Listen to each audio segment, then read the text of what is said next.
I don't seem to be able to hear anybody. Are we on? This is Terry Flynn.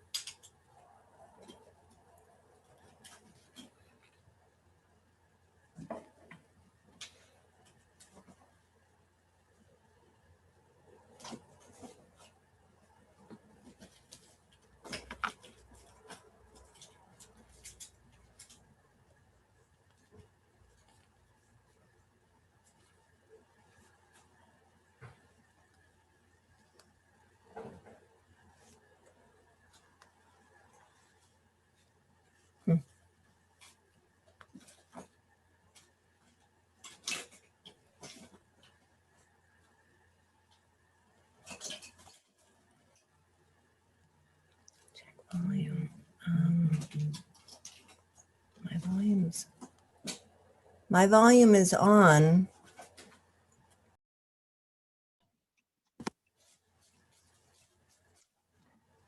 I'm unmuted and my volume on my computer is up. Can anyone hear me? Counselor, this is Chief McCall. I can hear you. Oh, thank you so much. Thought I was in the twilight zone for a moment. Can you hear anybody else, Chief? I can only hear you. Okay. So the Zoom audio is not meshing with the chamber audio yet.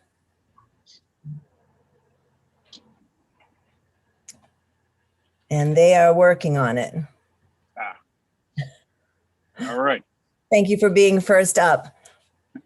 No problem. And tremendous video, by the way, on Middletown Shares, Chief. Oh, thank you. No, thank you. How was that as an experience? It was a unique experience. Never done anything like that before. So it's not I think easy. What's that? It's not easy. No, it's not at all. So, and I think I was first up maybe for that one too. So it was. Oh, you're trending consistently then. Exactly. And you want to be first on the emergencies, so you're right on track. You know, that's the best way to do it, I guess. Absolutely. Yeah, during the campaign season, one of the groups had asked for a self video, for telling people all about yourself, your platform and whatnot. And I tried numerous times. I just never could get it. So I wrote something up and sent it in. So I really admire that you got that done. It's posted. It's great information for the public. Yeah. Matt was great. Sheely was budgets and capital improvement plans, general fund, parks and recreation fund, sewer fund, and refuse and recycling fund of the fiscal year 2021 to 2022 and matters related thereto. Motion to begin review of Town of Middletown proposed budgets and capital improvement plans, general fund, parks and rec, sewer fund, and refuse and recycling fund of the fiscal year 2021, 2022, and matters related thereto. Second. We have a motion and a second. All in favor? Aye. Aye. Aye. Terry, can you hear us now? Yes, and you can hear us on Zoom? We could hear you the whole time. Oh, okay. Yeah. So, all right. So I just was stating, Terry, that we're going to recess between 9:30 to roughly 11:30. And then, first and public comment is, reserved for the public hearings. If somebody does want to speak, of course, we're not going to deny them, but we need to make sure we get through this. I would also ask my colleagues that we try and stay on track the best we can. It's going to be a long day, which is fine. But, during these types of hearings, as information comes out, we can get sidetracked pretty quick and very easily. So if we can remain focused on each department. I did ask Mr. Brown a couple of weeks ago, and he mentioned it during his presentation this past Monday at our regular meeting, that just kind of want to stick to the meat and potatoes of the budget of each department. By that, I mean, obviously, what the increases are, what the decreases are, what your bottom line is. If you have any questions in between, great. Let's take those on. but let's try not to get sidetracked, okay? So having said that, we're going to have the fire department first with Chief McCall. Chief, are you there? I am, Counselor. Okay. So if you want to just kind of recap your budget for us, and, give us some highlights and anything you want to talk about in your budget, you're welcome to do that, sir. Okay. Mr. President, I did prepare a slide for each department, and I like to put it on the screen that highlights the Okay. changes Excellent.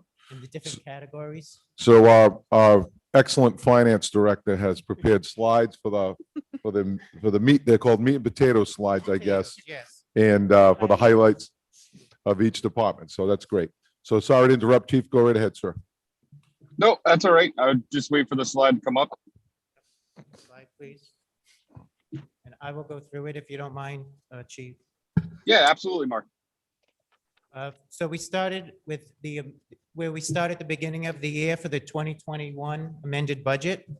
And then we go through the different categories and how it changed to get to the bottom proposed. So the amended budget starts at $5,324,869. In compensation, that increases $143,563 based on contractual needs, which has all been passed by the council. The benefits have reduced with its health changes for the different employees. We have the private pension plan for the actives, that's the town plan. There are no more active members in the fire department, so that is decreased.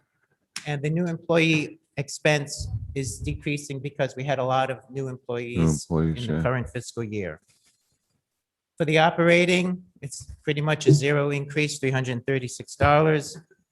And then we have grants. It decreased $110,848. And that's because in the current year, we have assistance to firefighters grant. That was a one-time grant. And we have the SAFER grant, which in 21 is budgeted at 75%. And that increased because we found out that it is funded at 100%. So there is an increase there. For capital needs, it increased $1,309,000.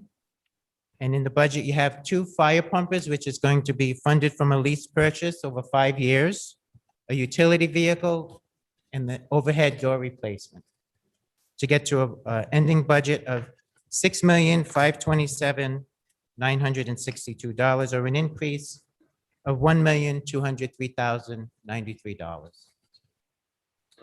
So, Mark, on the increase, that's a great recap. That's the way it should be. Awesome. Thank you. I'm sure there are several questions in between, but the increase is primarily driven by the capital. Yeah. Okay. Okay. One thing we do need to prepare, and obviously it's not part of it, may be this budget, as Sean mentioned in his meeting, is we received those SAFER grants for the 8 new firefighters, which was fully funded for 4 years. This is the first four years fully funded. So we need to keep in mind that after the 4th year, we're gonna need to be able to fund that. So, we need to consider, starting potentially now to fund that. And I think Sean covered that in his presentation on Monday evening. So just want to keep that in the back of your mind. Okay. So does any councilors have any questions about the fire department budget? Or Chief, anything you want to add or say about the budget? No, so I think Mark did a great job of explaining everything. Obviously the big thing in this year's budget is the 2 pumper purchase. That's where we're the increase in staffing has led us to putting more apparatus on the road, which is kind of driving this a little bit more. Being able to provide the service now of the 2 rescues and the 2 pumps in service all the time is going to be, a big thing that's going to be coming up over the next year. Okay. Mr. President? Yes, ma'am. Thank you, Mr. President. And I don't have visual on the chambers. I don't know if anybody else does. So it sort of puts me at a disadvantage. But I did have a question about the capital improvement section of the fire budget and in general, a couple of clarifications for the public. The capital improvement projects, they do come back to the council. Is that still true? Yes. Okay. That is true, Terry. Part of the process is if it is adopted in the budget, whatever capital is adopted in the budget, it will come back before us at the particular time when it's ready to come out as a resolution with the dollar amount. And it is given a second shot at, that's when you actually adopt to go ahead. You're approving it in the budget if we do approve that or adopt that, but it'll come back before us a second time. Over the years, it's been some of the mindset has been, well, we already approved this during the budget, so it should be approved. Well, that's not necessarily true because sometimes things change. But then that's to the point that you're speaking about. Okay. But Yes. we will get a second. Everyone will get the town does get a second look at this for approval when it's spec'd out and it goes out for bid. And I do bring that up because, things do change over the year and, something, that's an emergency might need to be funded. And we may need to look at some of the things that are a normal, priority, like the overhead door, might need to be shifted. And there is a line item I noticed in the budget ordinance, the proposed ordinance that has no funding at this time. So I just wanted to preface the conversation with that understanding. Okay. Thank you. City councils have any questions of the fire department budget? The only thing I noted about we did push one pumper off from last year to this year potentially. I just look at, down the road, not only today, but whatever the useful life of these pumpers will be. And we got to think down the road too, whatever council then and whatever financial situation is in the town, we're helping to make those decisions today. And by saying that, I mean, 20 years down the road, say I'm just using 20 years as a number of the useful life of the pumper. They're going to be faced with replacing two pumpers again at the same time. I'd like to see it more on a cyclical basis where you're really purchasing one potentially. So that was just my observation about it. I know that I was speaking to Tom yesterday about it, and I don't want to put you on the spot, but I know you went up there and you certainly took a look and to find out what the real need was. Yep, thank you. So I understand your concerns, and there's pluses and minuses to purchasing two pumpers at one time. However, where we are right now with the age of the apparatus that's up there, usually the useful life for a frontline piece is 10 years. Between 10 and 15, you go to reserve pumper status, which still has to be ready to go, but you swap gear over. And where we are now, I believe it's 09 and 2012 are the newest frontline pieces. So we're already at that window for both frontline pieces. And now you're going to add on, once all the additional people are there, as the chief said, in order to run pump and rescue, have two chances at that to respond to our own calls. You're going to need at least one pumper. And so I talked with Ron Dory, as we all know, was the chief before, just to get an idea of how we got to where we are today. And, the idea was to build the station and then to get the manpower and eventually the vehicle. So we're at that vehicle spot. I asked him about 2 versus 1. I've had my own experience with that in Newport, but he had some good points. When you do purchase 2 vehicles, yes, it is a big nut up front, but you get consistency. 2 vehicles, all the gears in the same place. It all runs the same way. Yes, down the road, then you have to purchase 2 again. However, it gives you plenty of time to figure out how you're going to do that, because in the end, you're going to buy 2 pieces at some point anyway. It's just you're lumping it together. Another possibility he suggested was you could go out to bid for two identical pumpers, but put one off a year or a little bit longer. So you end up with the same apparatus. You close the gap between, spreading them out too far, but you do have the consistency between the two pumpers. So, and just the other thing I'd like everybody to remember is if the council says, yes, we agree to one pumper or two pumpers or whatever it is, the process takes at least 6 months to spec the vehicle to make sure you're up on the latest, greatest, and all the requirements of a Class A pumper. And then it takes at least a year to build it. So even if we said today, we need a new pumper, you're looking at 18 months. And if you look back, and I won't go through it now, but if you look back at some of the maintenance records of the first two pumpers that we currently have, you're already spending a fair amount on maintenance, and not to mention the downtime. So you got to do something now, whether it's one or two. So we can talk about it more later, but that's what I have to say. Okay. Great. That was helpful. Okay. Council Logan, So if I'm hearing you correctly, and this is your area of expertise, so I'm going to lean on you for this. Chris. Sorry. So if I'm hearing you correctly, and this is your area of expertise, we have a pumper right now that sits at 12 years and one at 9 years. Correct. Those are, Useful life, right? So with the 6-month lead time and a year build out, we'll be looking at 14 years and 11 years respectively. correct. I agree with the president about staggering the start just so that we can save money in the interim and then get on a cyclical process so that we can refresh these in a timely manner. Yep. So just food for thought for the council would be maybe delay one because we still would have a useful life of a few years as we get into that transition of repositioning these every few years. Those years I gave you were the year of the truck. Yep. So 9 and 12. So 9's already out past the 10 years, and the 12, only has, 1 by year. the time if we were to order today, that would be at 10 or more. Yeah. So in normal is 10 years the cutoff because you 10 years, you said ballpark. 15. Well, and obviously it use. depends on runs The use. and our engine hours and idling hours. It is a difficult piece of machinery it takes a beating its whole life. Yeah. So that's the ballpark idea. 10 years.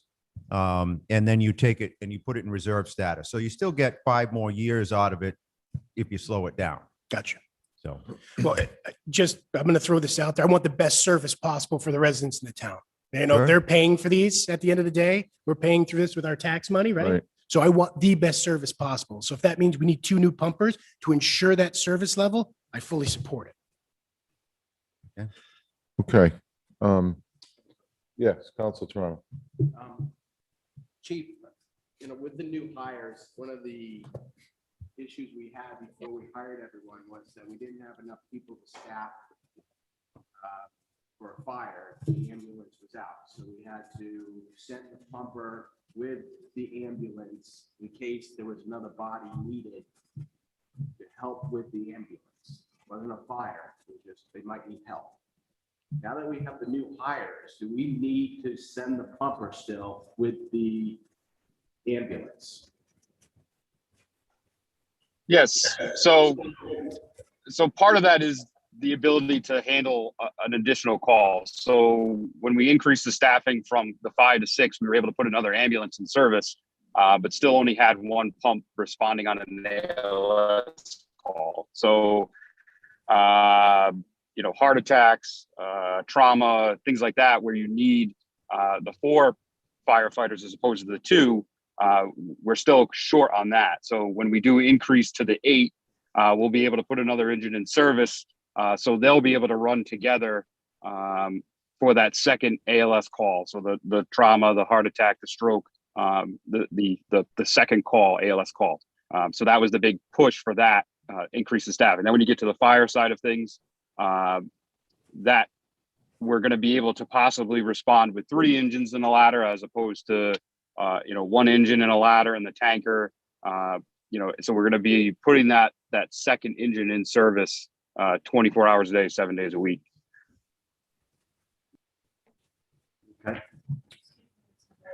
Yes. Can you make sure that everybody speaks into the microphones because Councilor Flynn is having a hard time hearing if you don't speak into the microphone? Okay, just as housekeeping issues, we can make sure we're talking up into the mic so that everybody can hear, okay? Thank you. Thank you, Chief.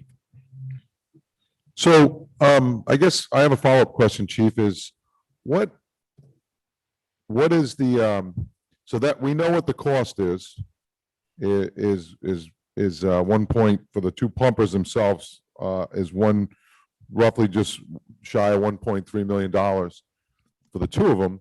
What is the resale value or the value of the ones that we would be replacing? 'Cause I think about it like if I'm going to trade a car in, is there any value? Is there any net? Because I don't see that here. So what we would end up doing, so right now we have one truck that's a 2006 that's running in reserve. So that's our oldest truck in the fleet. Then we have the two frontline trucks that we're running right now. If we were to replace, we would move engine one, which is the 2009. That would go into basically not into reserve status, but into spare status. And then engine two, which is the 2012, would move to reserve status.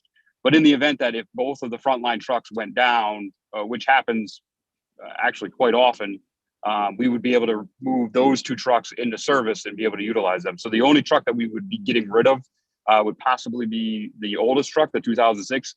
I'm not sure what the resale value is on that truck. That would be something I'd have to look at. And when we get to that level of talking with the dealers, similar to what we do with the rescue wagons, we would look at a trade-in to offset some of the cost if there's a use for that truck somewhere else. Some of our older ambulances were shipped to places in Maine to use as a reserve. So I'm not sure exactly what would happen with that truck, but it may go somewhere else to be utilized somewhere else. So. Okay. Thank you. Is there any further questions of Chief McCall or any councils have any further questions? No? Chief, thank you for joining us. Enjoy the rest of your day. We appreciate it. Thank you. Thank you, sir. Okay. Boy, if they all go like that, huh? We might not need to recess. Okay. Let's move on to the police department budget. Chief Q is on vacation, I believe. Yes. And we have Captain Jay Ryan representing the police department this morning for the police department budget. So same format, Mark, if you want to give a recap and put the slide up, that would be great. And then, Jay, any comments you'd like to make? And any comments, any questions any councils have, okay? Thank you. Thank you.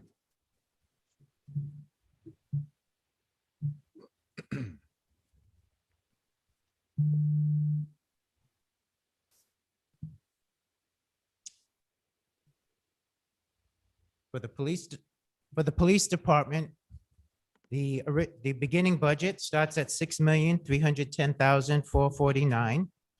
For compensation, it increased $291,596 due to contractual obligations. The private pension, which is offset by revenue, is also the private details. It increased, and that is offset by revenues from private contractors. We have one additional staff, and we have public safety intern program. For the benefits, it's minimal. It's $8,023 increase for contractual.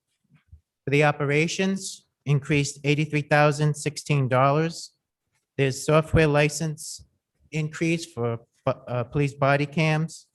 We have additional radar and message boards, all the public safety improvements for the speed tables. That has software licenses included with it. For the grants, they increased $7,752 for bulletproof vests. In the capital, there's 4 vehicles. There's a beach UTV and fencing.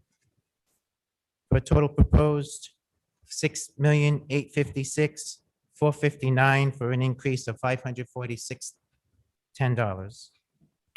Okay. Thank you. So, Captain Ryan, you have any comments you'd like to make about the budget? Sure. The biggest increase there is going to be with the capital improvement. We're asking for 4 vehicles. Going back 3 years, we purchased 2 vehicles. One was to replace the aging K9 vehicle, and the other vehicle that we purchased that year became an administrative vehicle. The year after that, we were able to purchase 2 patrol vehicles, and they've been put in service. Those are the hybrids that we purchased that year. Last year, we did not purchase any patrol vehicles. So essentially, we're about 2.5 years behind on our plan of purchasing patrol vehicles, 2 to 3 patrol vehicles every year. So that's part of the reasons why we're asking for 4 cruisers in this budget. Right now, currently, I have 3 frontline cars that have well over 100,000 miles on them that the guys are still using. Guys and girls are still using every day. So. Okay. Does any councilors have any questions? Vice President Welch, Me?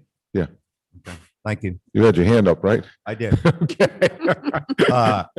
Again, so I think it shows a little pattern here. We've been behind on vehicle purchase in the town, so I completely understand that.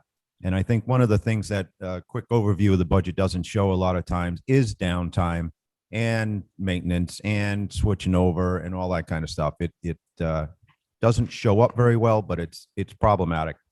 I am curious about the UTV. If you just tell me about that, the price tag was 23,000. Yes, we're looking. Got to be for- pretty cool. Looking for basically a vehicle for the beach that we can drive on the beach. That's going to have lights, a siren package, a PA system, and the ability to lock up possibly a long gun or a rifle or something like that. We want something that gives us just a little more visibility than what the Gator that we use has. So that we have more of a presence on the beach. I know the council has asked us to have more of a presence on the beach and to be down there to educate the public on the drinking, the smoking, the dogs on the beach, whatever it may be. So we're looking to use that vehicle to give us a better presence. So just one more question, and I'm all for that. How does it stay at the beach or does it go on the road back to the station? It would stay. We have one of the Conex boxes in the campground. It would stay in Oh, there okay. for the summer, and then we would house it at the station for the winter. Thank you. Okay. I have a couple of questions, Jay or Mark. So I want to start with the contractual obligation. It shows a 5% increase. I don't remember negotiating a 5% increase in contractual obligations. I thought it was a 1% increase. There is an additional employee, the lieutenant. I'm sorry. There's an additional employee that needs to be hired based on the contract that was approved. It would be looking to the detective sergeant. sergeant or the prosecution sergeant will looking to fill that. So that's essentially taking one person out of patrol to put into that position. So we'd be looking to replace that person in patrol if that's Correct. what. Okay. Also, the public safety interns are budgeted in that line. That was my next question. So how many interns and what are we going to use them? What are they going to be used for? Because this is a first. This is a first, right? We're looking to implement a public safety intern program where we'd be looking to hire 6, either they be college students or recently graduated college students that are interested in a career in public safety.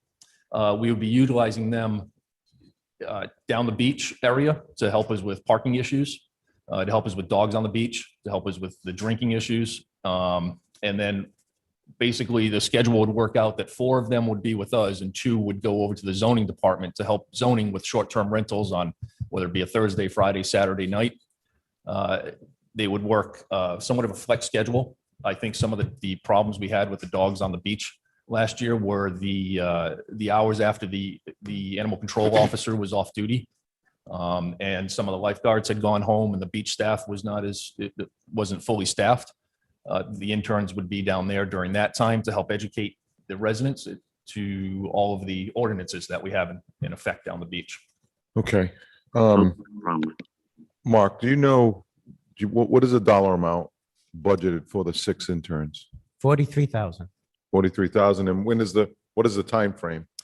We would like to start Memorial Day when the beach opens. I know that that's kind of in this year's budget, so it may be a little bit late on this year, but we would like to run them basically the same schedule as the beach. Okay. Okay. So on the 4 vehicles, it's three patrol vehicles and 1 unmarked. Yes. What is the unmarked for? The unmarked would be replacing the Expedition that we currently have. It's kind of used as a community policing vehicle. We use it to put out all of the variable message boards. Christmas time, we use it to collect the gifts to fill a cruiser. The accreditation officer uses it when they have to go to meetings. Again, the community policing officers, the SROs will use it from time to time if they have to transport students or someone in a child seat or anything like that. So. Okay. Mark, do we know the cost of that 4th vehicle, that unmarked? Yep. I mean, to me, it just seems like, every time I drive by the police station, I see it's parked there on the south side of the building. I mean, I don't know. We're looking, we got to keep in mind too, is that we just had a reassessment. So, it's, again, it comes down to, and I've said this for years, what's nice versus what's necessary. Some of these things are definitely necessary, but we need to keep in mind, is it nice to have, or is it a necessity? So, The car that it would be replacing is starting to fail. It is starting to rust out. The steering is gone. The transmission's having a little bit of a problem. I have not addressed those yet to see if we will be replacing it. yeah, So because that's not one that really has been on patrol every day. That from its in, Chief Passari wanted that. Correct. And I'll never forget my last year on the council as a council president, 2008, I said, absolutely not. And then 2009, they got it, which is fine. The council made a decision. That was that council. So it's been there. I get it, but it's not one that's been in service every day. As a regular patrol vehicle. Do we know how many miles or anything on that vehicle? It's a 2011. Okay. And it has roughly 64,000 miles. Yeah. I mean, that's nothing for Yeah, a 2011 vehicle. That's just my opinion, being in the vehicle business. right. But, It's going to need some money's Okay. going to be needed to keep Okay. it up. Okay. And the ATV, I'm not sure on that one, we've had a lot of complaints over time with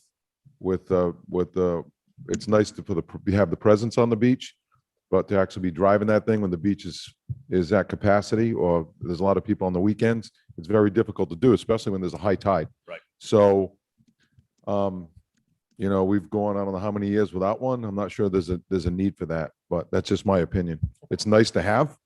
But with that, Mark, what budget would that come out of? Would that come out of the beach budget or the police budget? This is budgeted in the police budget. Police budget? Yes. And the Okay. funding is from the Rescue Wagon Fund, and there's a grant. Okay. Is there, because this thing is really just seasonal. We're talking, very short time. And again, it's just overall looking at the big picture. That's all. Okay. Any other councils have any questions? Mr. President? Yes, Mrs. Flynn. Oh, thank you very much. So Mark, all of the vehicles are coming out of the Rescue Wagon Fund. Is that true? That is correct. Yep. Okay. And so I just had two questions. I'm not sure if Captain Ryan can answer these or not, but maybe explain one of the higher increased line items was the overtime minimum staffing. Can you just explain what that is and how that is projected to increase? Yep. So there was, due to the change in shifts from the 12-hour shifts to the 8-hour shifts, that number went up. That's something that we worked with the town administrator this year to try to really focus and get a much better number on. I don't know that it was always fully funded in the past. So we worked this winter to get that number under control to something that we can, that will truly represent what we need. And that basically is overtime replacement. And when officers take vacation and they need to be replaced is what that money is coming for. Okay, great. Oops. Go ahead. Did somebody want to add something to that? I didn't want to interrupt and go to my next question. I was just going to say that was included in the fiscal impact upon adoption of the contract. Oh, thank you, Mark. I appreciate that. Because that would have been an outstanding question from somebody out there. Also, the wireless communications, not that it's a huge line item. I'm just wondering what that is exactly. Yes, those are the speed signs that are put up. We had Ah. 2 additional speed signs. Okay, And there's, great. yep. Thank you very much. Mark, are you talking about this, which speed sign are you talking about? The one that they trailer around? All the safety studies and Is that the one when you drive by, you're coming up, the flashes like you're being pulled over? It's Okay, it's all of the signs. okay, okay.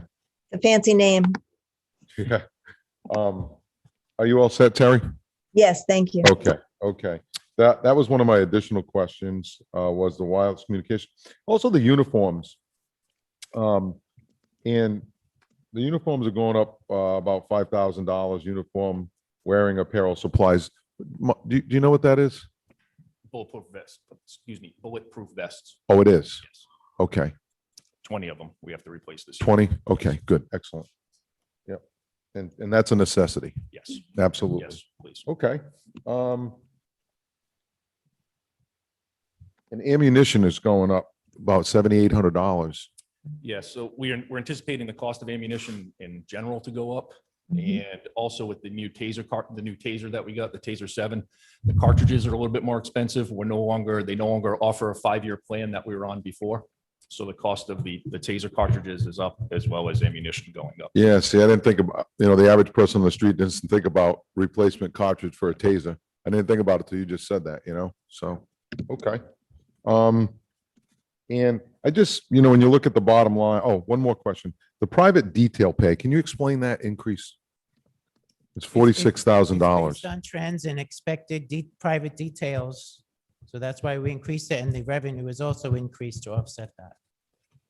Okay. It's a direct Oh, reimbursement, That's what we're not seeing. correct? Correct. Yep. Yeah, that's why I wanted to bring that to light, was because I know that whoever hires the police to do that, where does that, and you're saying it offsets it? It goes in the general fund, yes. Okay, I just wanted to make sure that's there, but that doesn't help their budget. It does skew it because the revenues aren't reflected. It's not reducing from their operation, but it is part of their performance. How come there's not a line item that says revenues on the police department, so that, We don't identify revenues within the department. They're all included in the total revenues. yeah, maybe we should. Because it's driving up their budget on one end and it's not offsetting on the other. In totality, it is, because it goes to general fund. I think we understand that, but as we try and manage each department, it doesn't show that.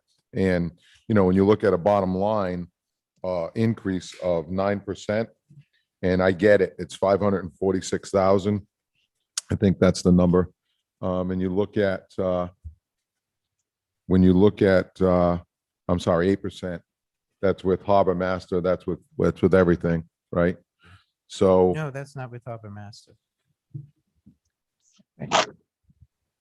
Harbor Master is budgeted in the Parks and Rec Fund. But they're responsible. well, for they're part security. of the budget on page 213 and 214, and the bottom line is 546, 439. Correct, but the slide does not include that Okay, because I just did what's the police departments. okay. They are responsible for the security. All right, That's so- why we put it there. So instead of having to go down 1%, we're going to have a stick at the 9%. So when I look at that, I just want everyone to keep in mind the word sustainability. Is it sustainable? Right. And those are the decisions that we'll need to make based on need. Okay. So any further questions of Mrs. Flynn? Yes, just one for Mark. I just want to ask on page 213 of the municipal budget book, the consolidated, did the column for the 2022 proposed bottom number, did that change? The bottom number includes the police budget and the Harbor Master budget. Ah. Harbor Master is really budgeted in the Parks and Recreation Fund, but we included it here with the police because they are responsible. Okay, so the 685, 6459 plus Harbor Master gives us the 7,007,000. Correct. Okay, Yes. thank you. You're welcome. Okay. I have a question. Councilor Toronto. Yeah, Mark, I would support making sure that the revenues that a department brings in is reflected in their budget, because it gets lost off to the side and we don't know in regards to these details. I know they offset each other. But I'd be interested in seeing how you come up with what we're charging. Do we include maintenance for the cars, the time it takes to get there, all the pieces that are involved in that type of detail? So it's all based on the fees that's in the ordinance. So we do, if they use a vehicle, we do charge for it. Yes. And that ordinance has been updated recently? Yeah, every year. Okay. And then for the captain, in regards to the 6 interns and also the animal officer, what are the hours going to be for these folks? So the animal officer in the summer, he flexes his schedule. He'll work typically a Saturday and have an additional day off during the week. Last year and the year before, what he's done is he's quite often found at the entrance to the beach. Anybody coming in with a dog, he talks to them, educates them, and then the dog leaves. The interns, we're looking to have the ones that would be responsible for the beach and the ordinances in that area, not the ones working with the zoning office. We probably have them till sunset. So they kind of changed as the summer went on.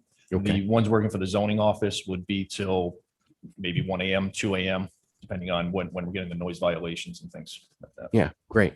And it also, just to keep in mind, maybe next year and so on, once the sun comes out, people are hitting the beach hard. And I was down there a couple weekends ago and there were pets running everywhere. And I had inquired and they said that the officer was not on duty. The animal officer wasn't on duty. And I thought, wow, we should maybe look at that next year to kind of sway him to be there on a Saturday or Sunday when the weather's really getting, it was a couple dogs running around, kids running scared. So I was like, okay. So I looked into it a little bit. So I just had, an idea. Yep, thank you. I'm excited to have those interns because it could probably help us, help the police, help us. And, especially on the campground, that's kind of where we get a lot of our calls.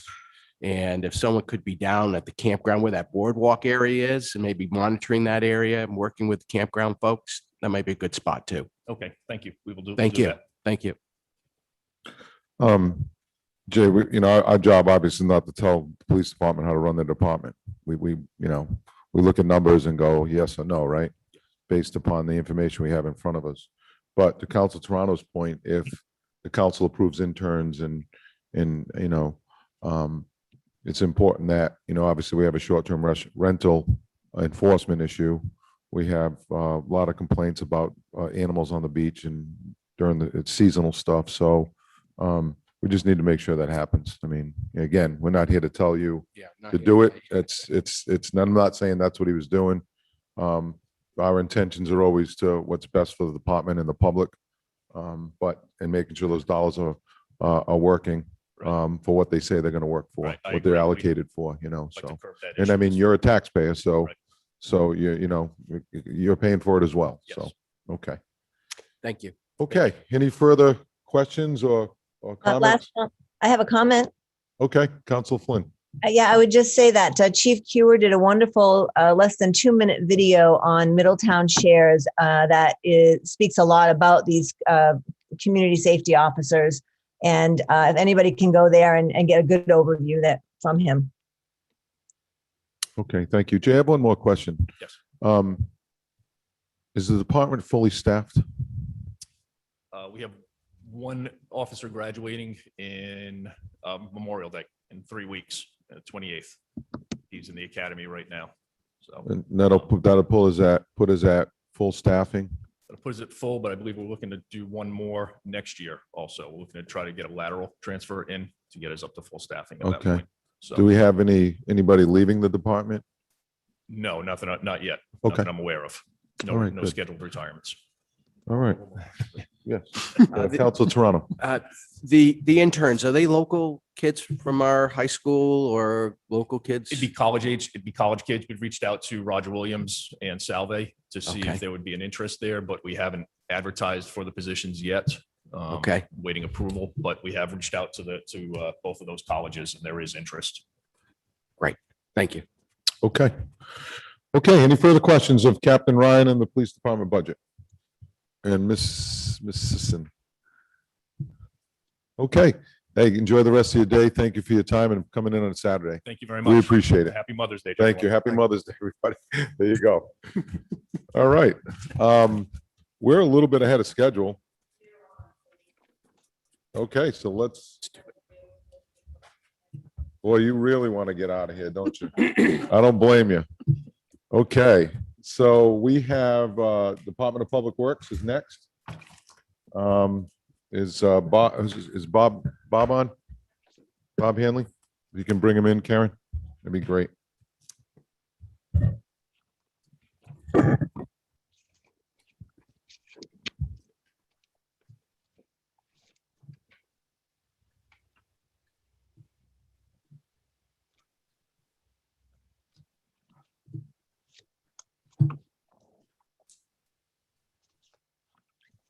Good morning, Paul. Good morning, Bob. How are you? Good, I'm on Warren's computer. You what? I'm on Warren Hall's computer. Does it work? Yes, it works. It does. Excellent. Good morning, Warren. How are you? Good morning, Bob. Good morning. Good, thank Just you. poking a little fun at Warren, that's all. He's my background.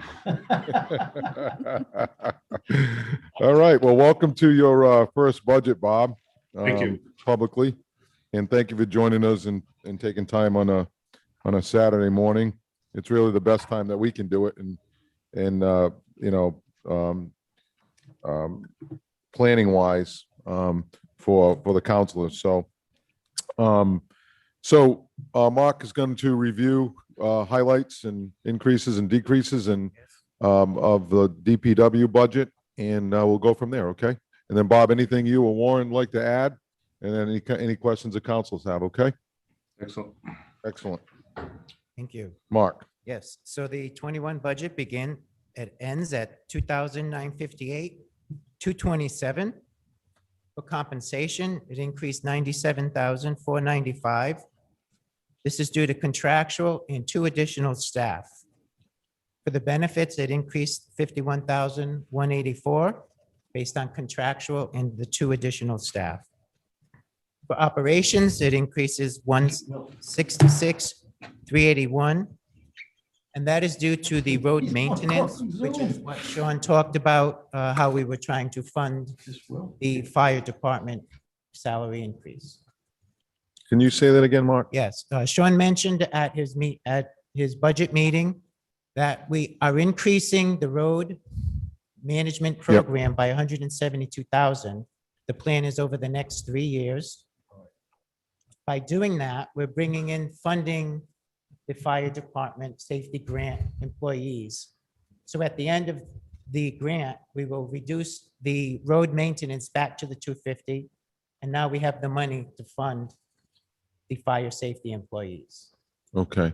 So that's the plan. We're going to increase it to 172 or 1% every year. Okay. So that's the increase to the operations. So that's where the 1% is coming from. That's correct. Yeah. And so we're gonna use that for road We're going to. for the next 4 years. That's music to my ears, I gotta tell you. Yeah. You know, my vision was always $1 million every year for roads, Yep. because you never catch up. It's almost like its own capital budget just for that road, just for roads. So anyway, I can go So on that's the forever, plan. Yeah. forever and a day about roads and drainage, but go ahead. For the grants, it decreased 25,000, which is what's in the budget this year. We did not get the CDBG award for the sidewalks. But in the capital program this year, we've added sidewalks. There's a vehicle and equipment purchase, and the drainage systems is decreased to 0. And that was for ending budget of $3,112,287, or $154,060 increase. Okay, Bob or Warren, any additional comments you'd like to add about the budget?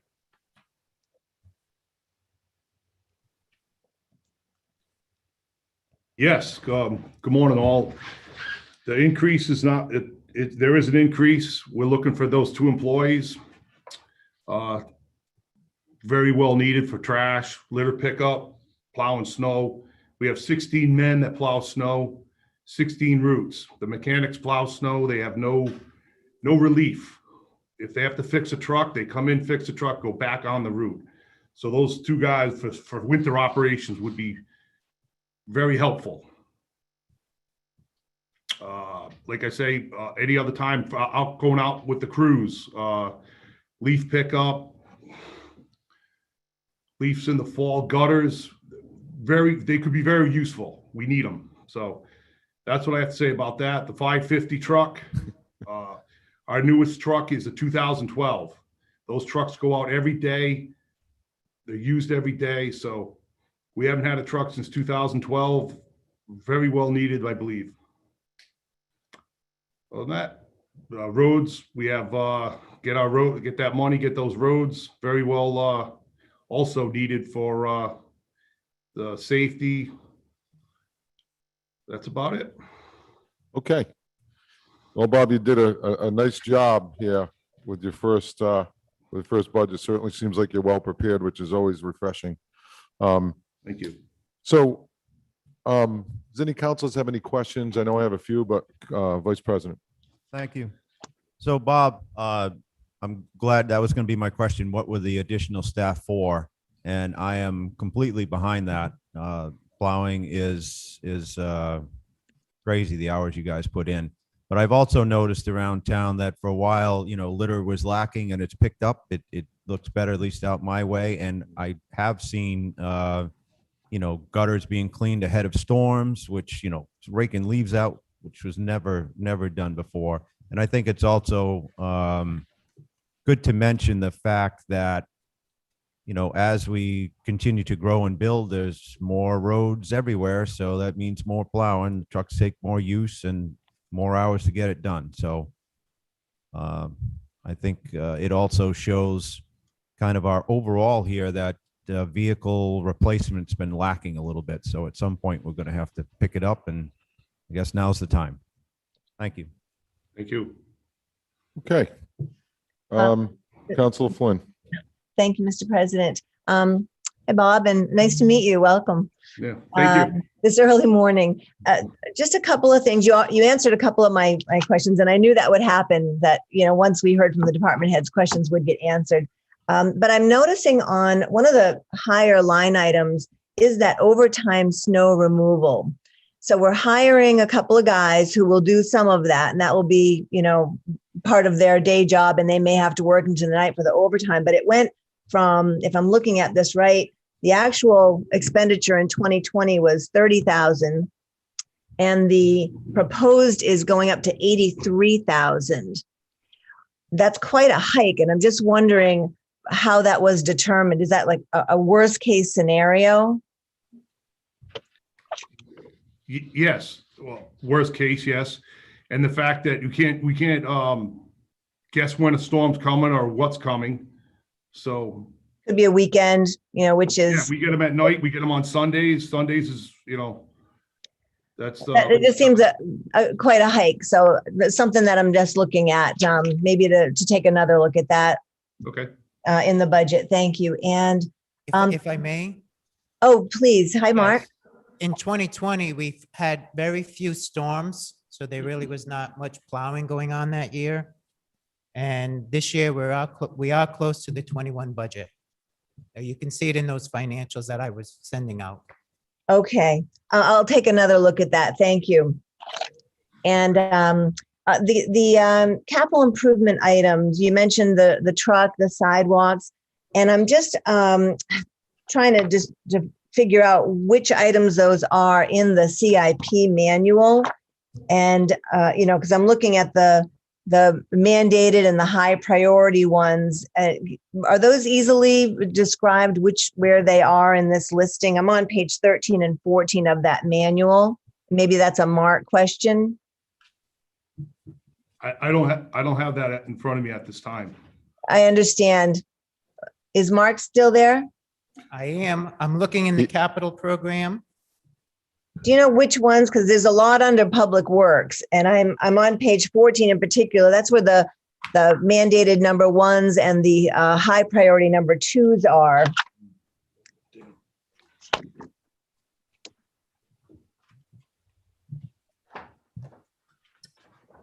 And you can get back to me if you need to on that.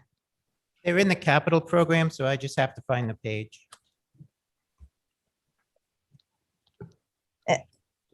It's page 13, Mark. Well, that's, the description of what they are Oh, is okay. further down in the back. Yeah, of it's in the book. back, Yes. yeah. It's page 130 in the capital. Where it's from. Your Okay, so page 130 of the CIP manual. Correct. It's called Complete Street Programs. Okay, so that's 130. So that's one of the ones. Okay. Yep, and I can list off the streets that are listed in that. No, no, I can read it and it's online for the public to find it. Yes, and I the just need to know what, of all these pages that fall under DPW, which ones are the ones that are for this year's budget? Yep. If you know the page numbers and rattle them off, that would be great. So on page 13, it would be the vehicle replacement, which is the top one under the Public Works in the capital program. The road pavement management, complete street program, those three. Okay, that's great. Thank you very much. Okay. Any councilors have any further questions? Dennis? Okay. Bob, welcome this morning. Thank you for your leading the charge in public works these days. I really do appreciate the litter patrol. It's been one of my pet peeves for a number of years. And, 70% of our drinking water is surface water, and we really need to stay on top of that. I'm just a real bug about litter. So thank you very much. Things look great out there. So I appreciate the workers, paying attention to that. And, I know sometimes people feel like, well, I'm out picking up other people's litter, but, it is very important. It's definitely something people should be proud of, because I know when I see things clean, it means it's organized and we're living in a clean environment. Actually taking it to the state level as well. And the state has a program that they want to make Rhode Island the cleanest state in the union. So hopefully we'll have some more resources come to help you, make sure everything stays pretty clean. I wanted to maybe ask you a little bit in regards to, I didn't see any allocations for technology at all. I know for a number of years I've inquired a little bit about maintenance pumps and stormwater runoff areas. Do we have a program that lists the projects that we have in the town and what resources are being used, so that I kind of get the feeling that you guys might be understaffed actually to get all the work done? And if we can see the list of all the projects and the things that you guys are doing every day, which we do, but I don't know if I've worked with Mark before, and I don't know if we've implemented a project management system from a public works standpoint. So is there anything that's being worked on today that I'm not aware of, or is that something you're looking at doing in the future? we were using that C-click fix now for work orders and online requests, which I believe is going to turn into a work order system eventually. So we have that. We have the SCADA systems in the pump stations. For technology, we're not updating right at this moment. It's 9 o'clock.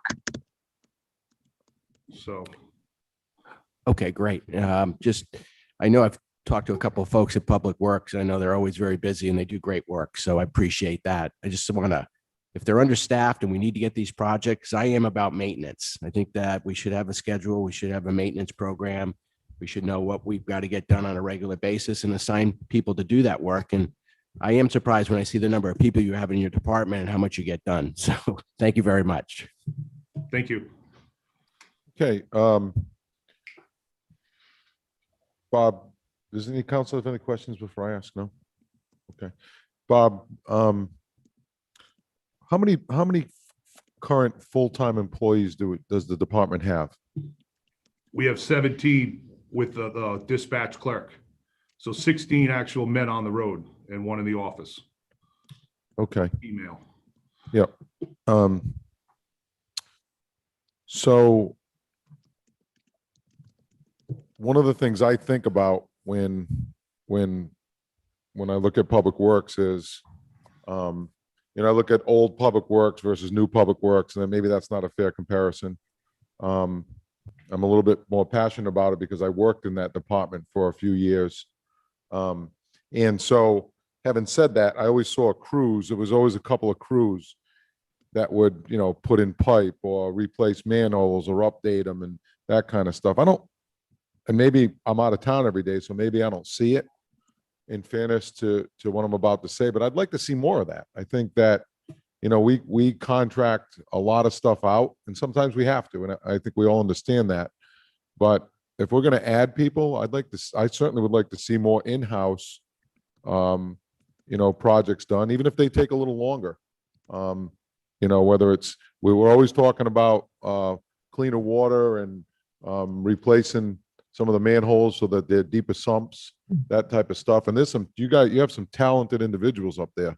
And I'm not just saying that to sugarcoat my point. That's a fact. So just an observation and a thought, okay? So I know this is minuscule, but again, we're always talking about water, clean water. And it's $16,000 budgeted, and it's not going up. It's a 0% increase from the current budget. But isn't there somebody can test our water for free? I mean, don't they have free water testing all over? Is something we can look at, maybe? In the stormwater management section, is that what you're looking at? It The is in the water quality? It is in the testing? stormwater management section on page Yeah. 235. I mean, it's $16,000, but when you think about that, talking about the 4,000, the 5,000, the 16,000, the 23,000, all these add up. And next thing you look at some of these bottom line budgets, and a lot of them are driven by capital. I think we all understand that, but they're not sustainable. And again, it comes down to our decision making, nice versus necessary. We haven't had an increase in 4 years. We cannot keep doing that, in my opinion. But we can't also have a 3 or 4% increase too. So these are little things that tend to add up over time.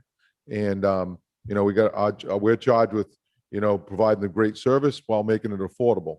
So to the point of little things adding up. But going back to the water piece, I just thought, I looked at that when I was looking at it the other night. I'm like, well, when I made a note of it, I can go to somewhere and get my water tested for free. Why can't the town? So the maintenance repairs stormwater is for the BMPs that have been installed to clean them out. That's the maintenance for that. The water quality testing above, Warren can speak to, or Bob. I'd be happy to. Mr. President, members of the council, Warren Hall, town engineer for the record. The water testing that we have included in the budget will be for the BMPs that we've put in as part of this Hurricane Sandy Resiliency Grant project, basically along Paradise Ave and Berkeley Ave. Those, I think we have 7 of them, and the one down at Second Beach. So we're going to get some results of the change in the quality of water runoff water as it enters the BMP, and then when it comes out of the BMP. So we'll have a quantitative number that we can look at and really be able to say yes or no, what we've done is working or it's not working. So that's what that $16,000, I think it is, that you're looking at. And it also provides a chain of custody of these tests that we do. And I do agree that we can get the tests done at a minimum or free cost, but that data is, I don't want to say questionable, but this data that we gather will be provided to the town. It'll be archived by the town, and something that we'll keep and be able to use in the future. It'll give us a baseline of where we're starting from and where we're going to with our BMP program. Okay. I understand that, because I know that when the question came up during a stormwater discussion a few council meetings back. The planning board. When we met with the planning board, it came up. Yeah, with the planning, when we met with the planning board, one of the things was we talked about, that was one of the main priorities of the full build out impact study that the planning board did. And, in talking with Dennis, and Dennis is has good contacts with Dave McLaughlin from Clean Ocean Access.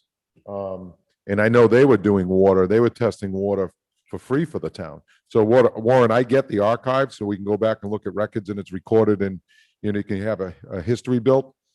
But just a point. That's all. I mean, I thought that why can't the town get their water if it's such a priority? Why shouldn't we? We should be able to get that tested for free. Just a thought. Sure. Mr. President, Yes, Councilor Flynn.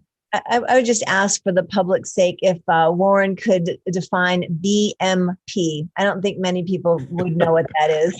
Best management practice. That's correct. It's funny, Terry, you say that, because when he was talking, I was thinking the same thing in my mind was, a lot of these acronyms that be thrown around, a lot of people don't know, maybe even people in the room that don't know what that is. I know back in the day I didn't. I'm like, what are they talking about? What's a BMP? As simple as best management practice. So, Right. yeah. Thank you. Absolutely. It's some of those are filtering systems, some of them are settling systems.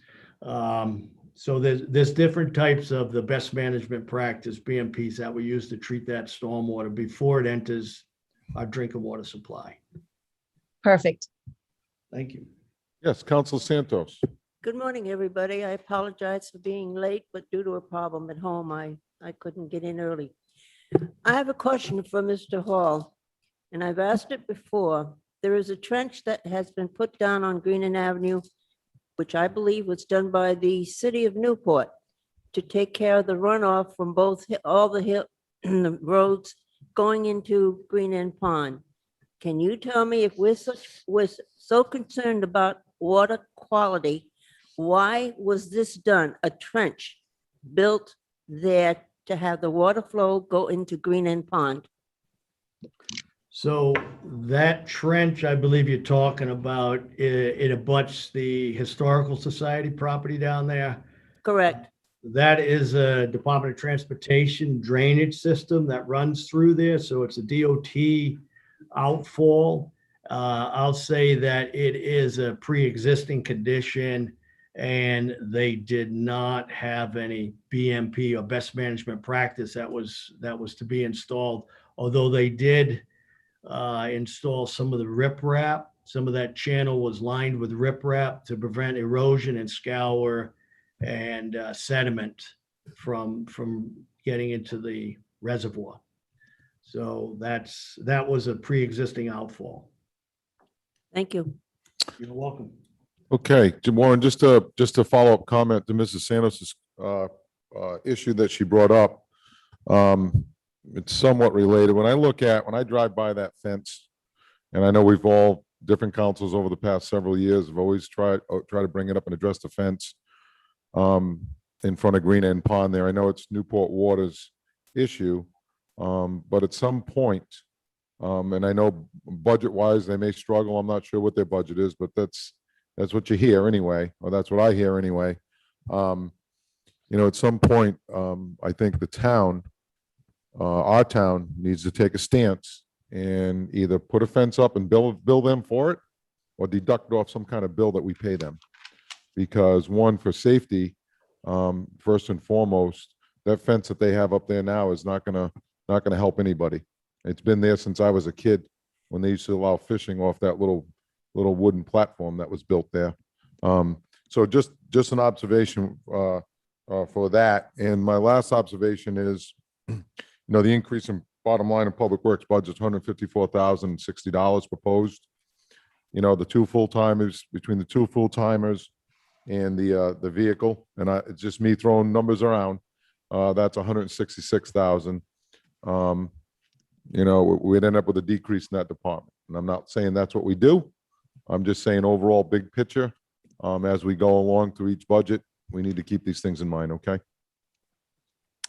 Okay, any further questions for any further counselors? Any of our counselors? Mark, Warren, Bob, any further comment? No? Okay, guys did a nice job. I certainly appreciate that, and of being prepared and knowing your budget. So good job. And Bob, thanks for stepping up and for the department in the town, okay? You're welcome. Okay, so that's Public Works Department, we still have about 20 minutes. You want to cover while we have you guys on, we'll keep rolling with the sewer department, Sure. sewer budget? Excellent. Okay. So Mark.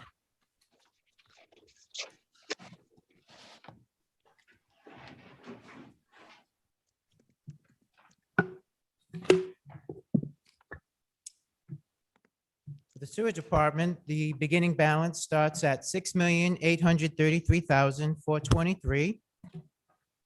For compensation, it increased 11,021 for contractual. Benefits are down slightly, 2,379. Operations is down 222,895, and that is due to the reduction of the I&I charges. It was a 300,000 decrease this year, which you will see when I go over the revenues that the I&I charge it will be down. Debt service is down 31,576 based on the amortization schedules for the debt. And capital increased 1,802,000. That is due to Marshall Village Pump Station replacement and Paradise Force Main replacement. There's some equipment and building improvements. The two pump station, the Marshall Village and the Paradise, those are both budgeted as borrowings from the Rhode Island Infrastructure Bank. The ending budget is 8,389,594 for an increase of 1,556,171, an increase of 23%. The next it. slide, please. I'll do some revenues if you want me to do revenues now. Sure, sure. So there's a 2% increase in the budgeted revenue for the sewer maintenance fee, which equates to an increase to $16.89 or 11 cents over the prior year. The I&I charge is decreasing to $13.71 or a decrease of $20.54 over the prior year. The customer service charge increased to $38.57 or $2.17 over the prior year. For the average single-family usage, the water usage increased from 41,752 gallons to 45,524. So the average single-family user, the fee will increase to $821.19 or $49.93 over the prior year. When we talk about the I&I and the customer service charge, those are directly related to invoices we receive from the city of Newport. So it's an expense in this year and a revenue to offset the expense.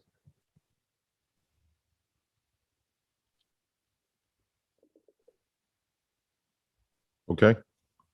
So Mark, on the, I was trying to follow along with what you were saying as I was writing. So you're saying there's a $49 increase on the average person that has that's connected to the sewer. These are just the users.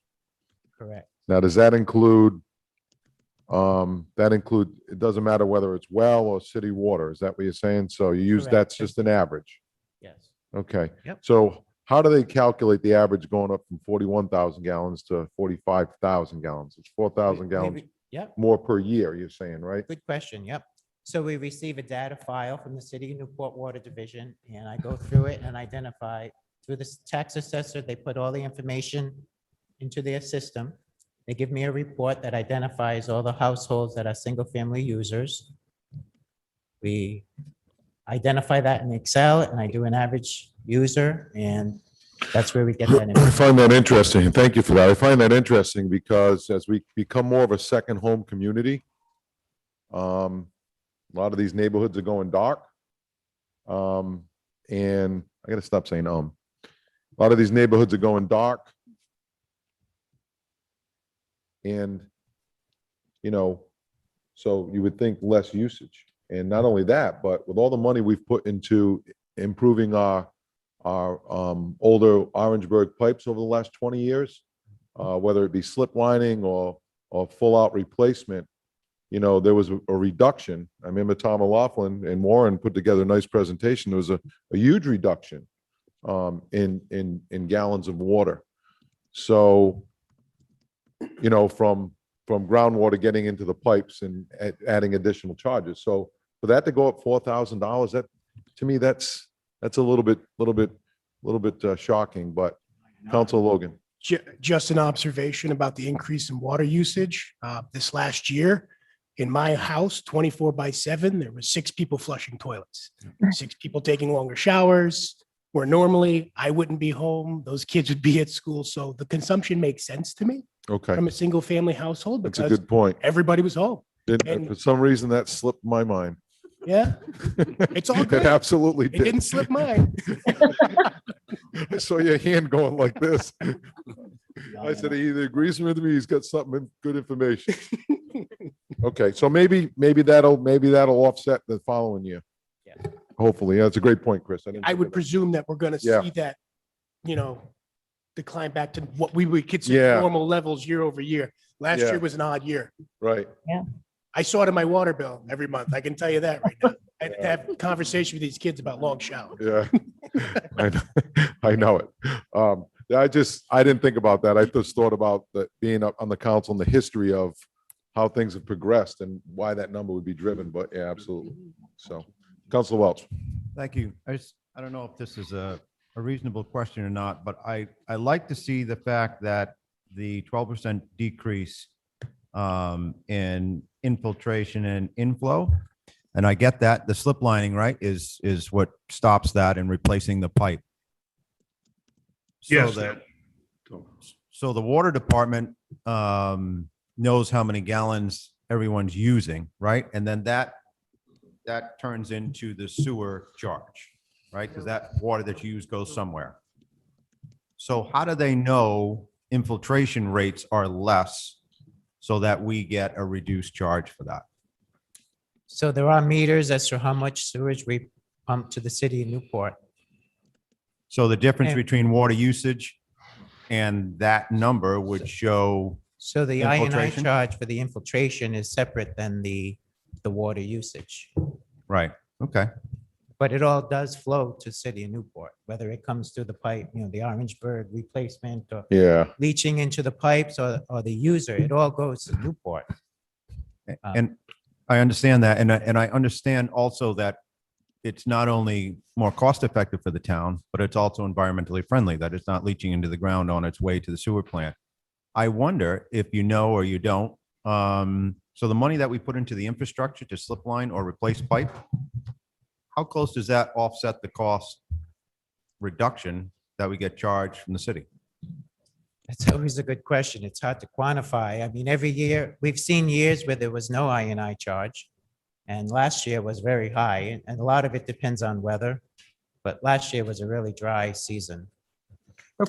So Tom, some of the history, just based on my recollection, is that when we started the process of slip lining and replacing, and the first main one was, if you're at a function at Kempenar's Clam Bay Club, you can see the raised manholes, the raised sewer there. Yes. That used to be down actually in the water.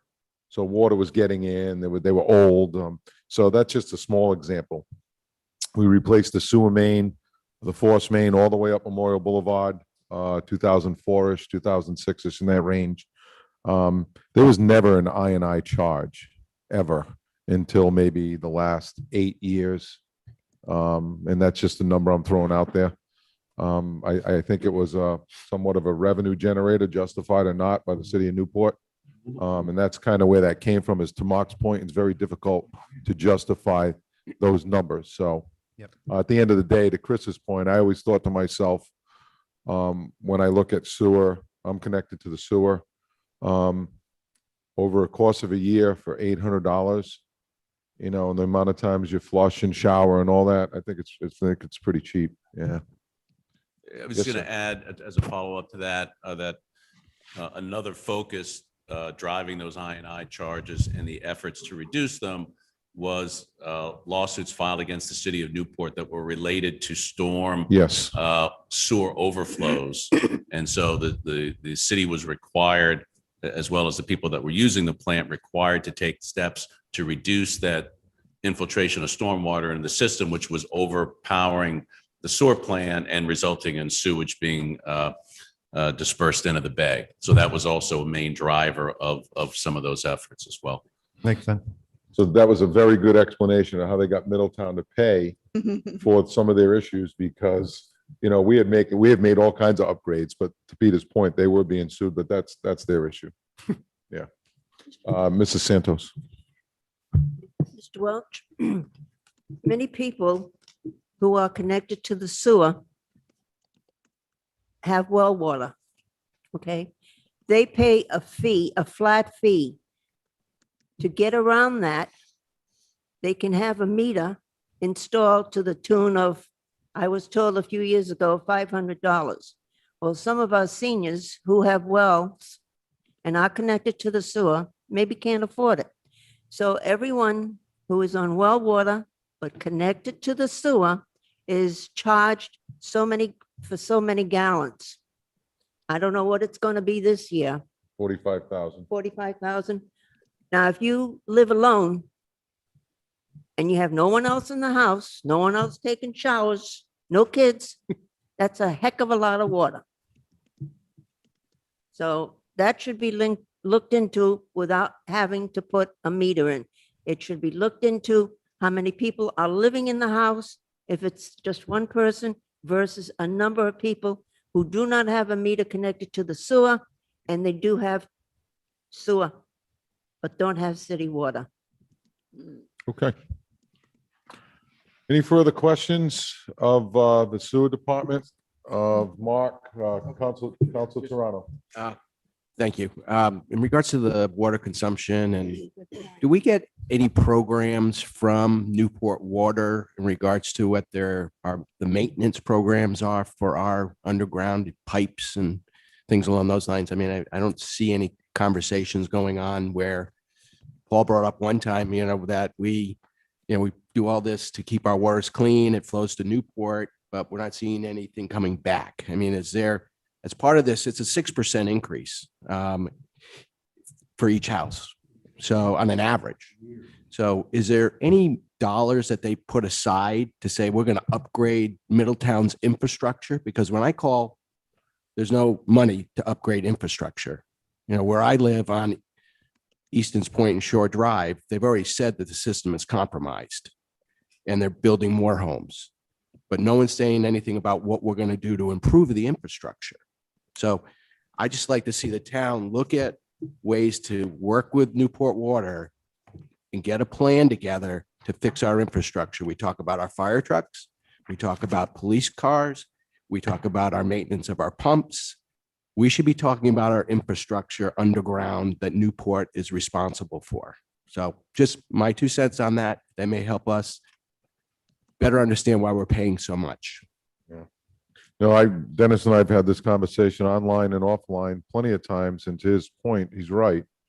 The issue becomes they're governed by the PUC, which is out of our control, but that doesn't mean we can't certainly have conversations with them and work with them towards, and I know we do. I know when we're doing the Quinnick Avenue, even though it's a state road, to his point, their capital was not where it needed to be, and we needed to contribute to be able to get that done and not have the project held up from a safety perspective. So to Dennis's point, it's a good point, and I think and then again, I know when we go to pave a road and we're making improvements, whether it's sewer, drainage, we are letting them know, 2 or 3 years ahead or a year ahead, whatever it is. Hey, we have this project. This is what we're going to be doing. We don't take a Band-Aid approach. We stopped that 20 years ago, where if we're going to pave a road, we're not going to Band-Aid it. We're going to look at the drainage, the sewage, and if there's water on that road, we need to be in harmony with them the best we can, because even though it's not our budget, it's their budget. Worst thing happens, and we've all seen it over and over again, is a road is done, all the money's put into it, and it's dug up within, X amount of time on Tuckerman Avenue. And I know I just opened that door, so go right ahead. No, you're right on. In fact, what's happening is when someone comes in and, they have to tie the house into the water line, or just they shut it off, they do a new build and they tie it to the house. They make the owner replace the line all the way to the main, and they have to pay for it. And so and when the road was wide open, we had conversations with them and they'd say, well, we're not going to do it right now. We have a ranking system that, it doesn't qualify. I said, well, is there a, some type of go to the top of the list when we dug up all the Tuckerman Ave. We replaced all the gas lines. We slip lined we cut all the connections and made new connections to the homes. We slip lined everything. The water line was right there. Did we replace it? No. We closed it up. It took 1 month before we had a water break and they had to cut the road. So it's something we should pay attention to. As Paul said, if we got a project coming up, we should be working with them. So when we open that road up, we can replace the water line or whatever's underneath that road. So we don't have to go back, because they're going to have to go back and replace that water line at some point here. And so, I just like to see communication with the water department and National Grid and things along those lines. To Dennis's point, maybe some point in time, if it continues at the same way it's been going, maybe we build some type of capital line into our budget and then at some point deduct it off of whatever bills we pay them, sewer or whatever. That way it gets done. I don't know if that's legal to do or not. It's just, a common sense approach, at least in my mind, a way of getting things done and not having to, because once you open up a road, we all know what happens. It's never sealed the way it was before and nothing good comes out of it. Its useful life is certainly, the longevity is certainly shortened. So, okay. And Paul, the reason I mention it is I feel it does affect our budget. Okay. I really do. So thank you. Yeah. Okay. Any further questions of the sewer department? Again, I'm just going to throw a short recap out. Mark, you mentioned that there's about $1,802,000 in capital, with replacing the force main, from Paradise Avenue, and that force main goes up to Wave Avenue, because that's where it pumps, based on the project that's going on with the sidewalks. And then that's the reason, correct, on Purgatory? That would be a Warren question. Warren, is that the reason why the force main is being replaced at the same time the sidewalks and the improvements on Purgatory are being done or proposed? That's correct, Paul. That's correct. Okay. When was the last time, has that ever been replaced, that force main? Is it a slip line or is it an actual dig? We're going to go with probably a cut and cover, actual dig the pipe, replace the pipe. Okay. Okay. And that's going to be off beach season, I'm assuming? Yes, it will. Okay. So if you look at that capital, what was the other one, Mark? The other capital was it sidewalks? We had Oh, it was Paradise and Marshall Village. Marshall Village replacement. So if you take a look at that and then you minus what the bottom line is from it, it would actually be a decrease just for public knowledge in that department of about 245,000. But those improvements need to happen, and that's one of the things that Middletown has done over the past 25 years is really been proactive with their infrastructure. And a lot of times you don't see that underground, but it puts us in a very good position down the road. Whether it's slip lining, whether it's, sewer upgrade of Marshall Village, or the force main on Paradise. So it's proactive, and it's certainly long-term. It saves dollars, and that's what you need to look at. Nobody likes to pay for it, but it's like your own house. You need to make those improvements. You need to budget for them. You need to budget properly for them and timely. So, okay. Any further questions of Director Hanley and Engineer Hall? Okay, we're going to thank you guys very much. We are going to recess. It's 9:30. We're going to recess till 11:30. Okay, we'll see everybody then. And thank you for your information this morning. Okay. You're welcome. I need a motion. Motion to recess the meeting. Second. We have a motion to second. We recess till 11:30. All in favor? Aye. Okay.